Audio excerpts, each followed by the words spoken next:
Kidney विक्री रॅकेटचा पर्दाफाश. मुख्य आरोपी कृष्णा मल्लेश सुंचू सोलापूरमधून अटकेत. 4 दिवसांची पोलीस कोठडी. चंद्रपूर जिल्ह्यात उघडकीस आलेल्या किडनी विक्री प्रकरणात स्थानिक गुन्हे शाखा आणि विशेष तपास पथक SIT यांनी मोठी कारवाई करत मुख्य आरोपी कृष्णा मल्लेश सुंचू याला सोलापूर येथून अटक केली आहे. नागबीड तालुक्यातील मिंथूर येथील रोशन कुडे याच्या किडनी विक्री प्रकरणात कृष्णा स्वतःला डॉक्टर म्हणून भासवत होता. मात्र तपासात तो डॉक्टर नसून किडनी तस्करी करणारा एजंट असल्याचे स्पष्ट झाले आहे. तपास यंत्रणेला मिळालेल्या माहितीनुसार आरोपीने स्वतःची किडनी 2018 साली कंबोडिया येथे पैशासाठी विकली होती.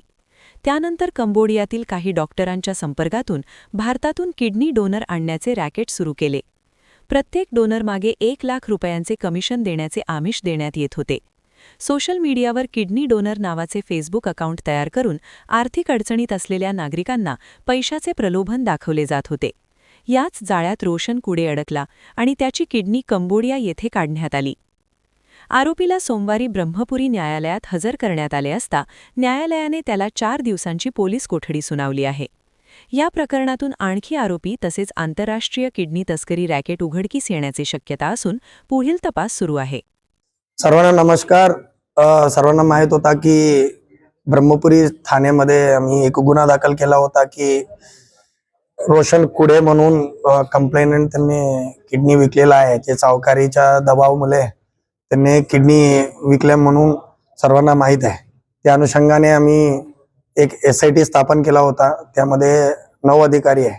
त्यामध्ये SITच्या SITच्या इन्चार्ज ॲडिशनल SP श्री ईश्वर कातकडे आणि त्यांच्या टीम ते त्या दिवसापासून आम्ही काम करत होता. जे माहिती आमच्याकडे उपलब्ध होता व्यक्तींकडून त्या अनुषंगाने आम्ही काल मुख्य आरोपी कृष्णा म्हणून आम्ही अटक केलेला आहे.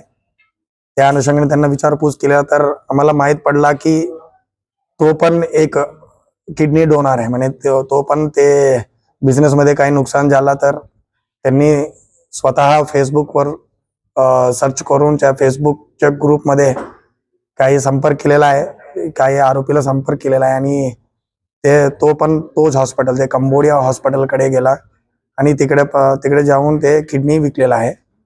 आणि नंतर ते काय केला की ते पढा लिखा माणूस आहे. तो त्या अनुषंगाने ते एक फॅसिलिटेटिंग एजंट म्हणून ते काम करत होता.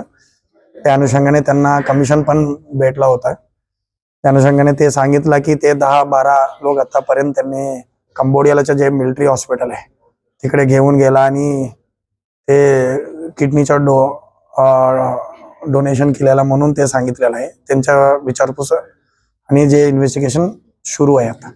ग्रामायण प्रतिष्ठान VIA एग्रो फोरम के सहयोग से आयोजित कर रहे हैं ग्रामायण उद्योग एक्सपो 26 से 30 दिसंबर। यहाँ एक ही छत के नीचे मिलेंगे नर्सरी प्रोडक्ट्स, मसाले, bamboo items, house hold goods, clothing, food, Ayurvedic, cosmetic, artisan products and more. Be vocal for local end visit Gramayan उद्यम एक्सपो 26 से 30 दिसंबर, कुसुमताई वानखेड़े सभागृह, धरमपेट, नागपुर।